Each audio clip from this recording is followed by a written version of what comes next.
Hey everybody, welcome to week 9 of our English 3010 online class. In this video today, I want to talk to you about our weekly activities, but I also want to take some time to walk through one of the sample literature reviews that's in our resources folder to talk to you about some of the things that student is doing particularly well so that you can take those moves and make them in your own lit reviews. Okay, so let's get to this week's activities and then we'll look at a sample paper. Okay, so here we are in week 9.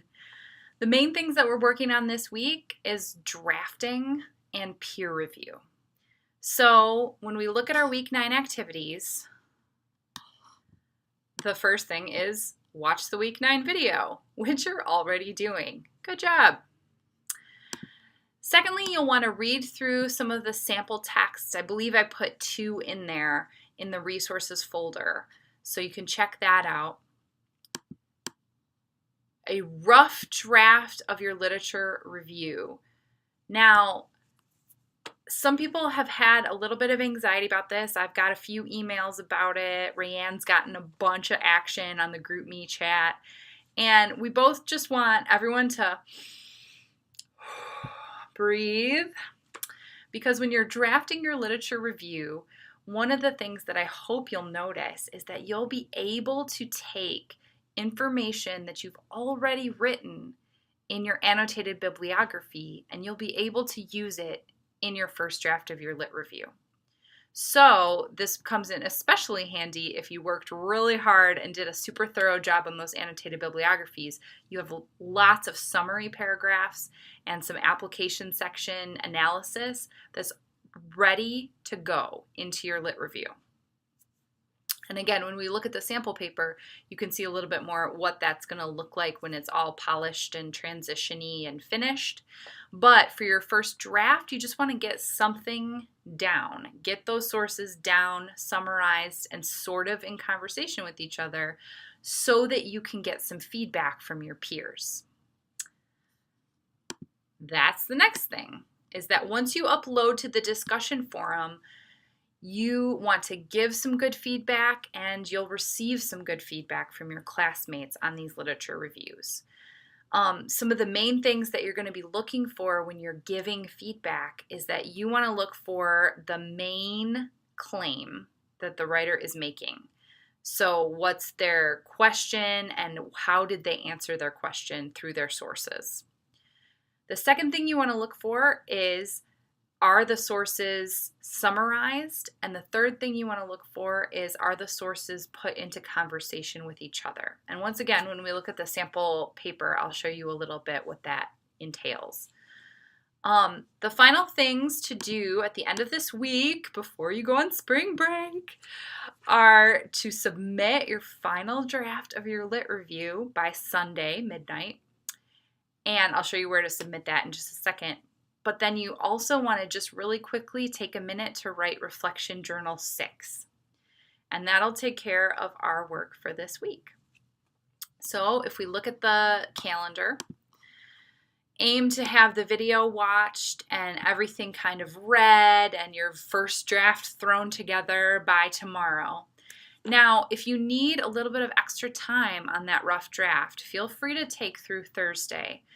The reason that I have the deadline for Wednesday for uploading a rough draft for peer review, remember, is so that everyone has plenty of time to give and receive feedback. So I want everybody to be able to get good feedback. And if that means that you need to take a little extra time, do it. You can certainly upload your draft on Thursday. Just be sure that you're giving feedback, and everybody needs to be continually watching to see if anyone's uploading on Thursday so that they can be giving feedback by the weekend, so that when you get that feedback, you have a day or two at least to revise. That's the whole point, is that you want to be making your literature reviews stronger. So they do not have to be complete by Wednesday by any means, but they should be started. And if anybody in here had me for English 1020, or some other teachers here teach this piece as well, but if you had me, you're certainly familiar with the concept of a shitty first draft. That's what you're turning in on Wednesday, a shitty first draft. Just get it down so that you can get some feedback on it and so that you can fix it up and have it nice and revised by Sunday. So Thursday, Friday, Saturday, you want to be giving feedback. So you want to give at least 2 people feedback. You want to look at the feedback you've received and be doing your revisions, because your final Project 3A is due Sunday by midnight, as well as Reflection Journal 6. And then that's it for spring break. I am not assigning any homework over spring break. When we come back, we'll hit the ground running with Project 3B. But I want everyone to be able to take some time to breathe, maybe read a good book, or just do some snoozing, whatever you need to do to get yourself refreshed and in a good mindset to finish the semester strong when we come back. So here's the place to upload your Reflection Journal 6.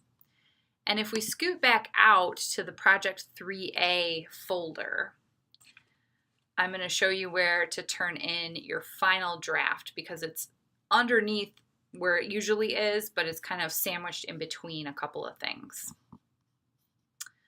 So in the Project 3A folder, where the description of the assignment is, if you scroll down past the rubric, which you should take a look at for sure, past weeks 7, 8, and 9 activities, here is the place to plug in your final draft for Project 3A. Then you'll note week 10 in our course is spring break. Yay! Hopefully it'll be sunny, or at least not crappy. Week 11 activities and Project 3B is underneath the stuff for Project 3A and spring break. So make sure when we come back from spring break, you still come back into your Project 3 folder. Okay, so let's talk about a sample paper. All right, so I've pulled up here a student sample, which I labeled a successful student sample. There's also one in there that is not so successful, just because I think it's worth looking at different kinds of student samples, because you can learn different things, right? So there's moves that you might want to imitate from the successful student sample, though it's by no means perfect, right? Like I never want you guys to think that a student sample up here is the pinnacle, the perfect. There's no such thing as a perfect piece of writing. We could always be revising. And the same thing with a not successful student sample. Not everything isn't working. So there are some good things to look at and some things that need to be worked on in both samples, really. But one thing that I think is particularly strong in the sample I'm going to talk to you about right now is that this student does a really nice job putting sources in conversation with each other. So I want to talk to you about 3 things in this sample. First of all, I want to talk to you about how this writer balances what the sources are saying against her own writer's voice. I want to look at some of the particular transitions. Her transition words and phrases are pretty creative and varied, which is nice. And the last thing I want to talk about is how this writer sets up her gap and her claim statement for her lit review. So first off, one of the things I want to point out is that, and I should have mentioned, if you need to pause this video and open up this student sample paper to read along, feel free. So one of the things this student does really nice is set up the funnel structure of her lit review. So if you'll remember, a couple weeks ago, we learned in one of our mini lessons that a literature review is generally shaped like a funnel. It goes from broad background information all the way down to the particular question or claim that a writer is working from. So if you'll notice here, what I've highlighted here in this kind of reddish tone is the student setting up a bunch of broad background information. Jazz, a musical genre characterized by syncopation, improvisation, and distinctive harmonies. And you'll notice that her citation is there. Number one, that's the source. And then she moves on as primarily a male-dominated field. So that is a really nice move where she's both using the definition of jazz from one of her sources, but she's tying it into her claim, which we'll see in a minute. And she gives a little bit of history. Now that she's defined it, she gives some history of the innovation, the aggressiveness, the field of jazz that's male-dominated and has ignored female influence. So she goes through her first 3 sources here in the first 2 or 3 sentences. That's okay. And you don't have to take an entire paragraph to talk about a source. You can sort of mush sources together, taking a sentence to talk about each, but those sources might come back later. So that's something to keep in mind. Now here's another move that this writer does in the yellow.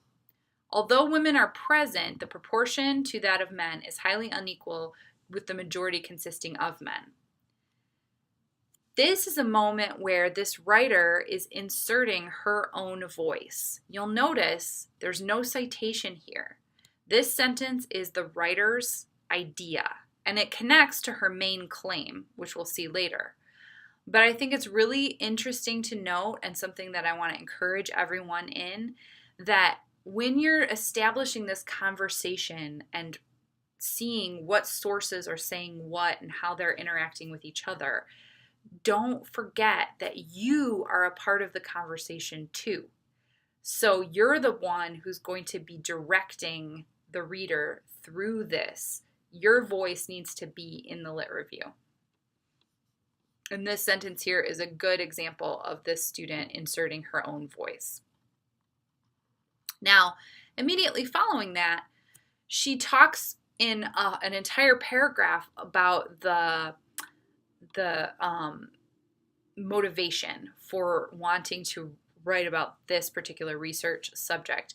This whole green paragraph is the writer's words and the writer's experience in sort of a primary way. She's not citing any sources in this paragraph, but she is setting up the motivation and sort of the exigence for this project. So it's worth looking at this, but I wanted also to highlight here for you guys, in blue, I have highlighted a lot of the transition phrases that this author uses. So we move from her present experience to, in more recent years, as women begin to join the community, and as a result. So we have sort of a little bit of a run up to the state of jazz music today as she perceives it. And then we come to the next paragraph here, and this writer, once again, still using her own writing voice and integrating her own ideas here. Starting off this paragraph, she describes the state that she just finished explaining from her own experience, and she's going to tie it into the research that she's done and the sources that she's found. So she has this great lead-in sentence.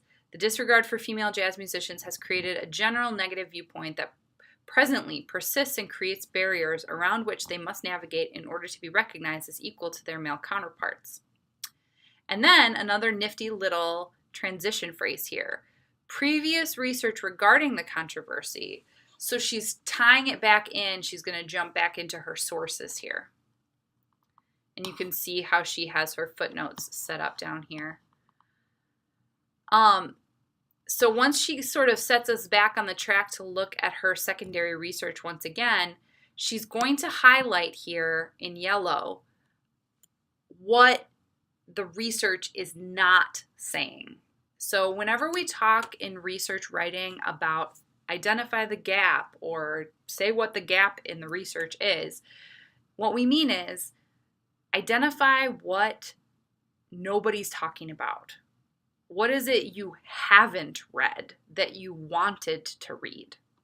So this author here says there is a gap where researchers fail to directly address the actual discrimination present, as well as the progress or regress of the situation in more current years. So here she's hinting at the fact that this research needs to be continued in contemporary jazz music, that perhaps there has been progress or even some regression in the most recent past, but that most of her sources are going to be dealing with further in the past than what she herself is experiencing. And she highlights this again, that because of this gap between historical views, what people have already said, and current progress, what she herself may be experiencing, the purpose of this lit review is going to, and then she kind of outlines it for us. She's going to give us a little bit of a roadmap to her lit review. So all of these paragraphs that we've looked at so far, the background, the widest part of the funnel, the exigence and her experience, some of the things that she's not seeing are going to lead her to tell us what she found and then what she's going to claim. So I would highly, highly recommend that in your intro to your lit review, you insert a couple of sentences to lay out the roadmap for your audience. And it can be as simple as first, then, finally, or as this author says, first, the next section, and lastly. Sometimes those transition words get a little bit poo-pooed by some teachers, but when you're doing something as big and complex as a literature review, sometimes you need to lay out the roadmap before you send readers off into the wilderness. So this author says, first, this literature review discussing jazz history and the tradition will be reviewed in order to display that women were initially excluded from the scene, which set the foundation.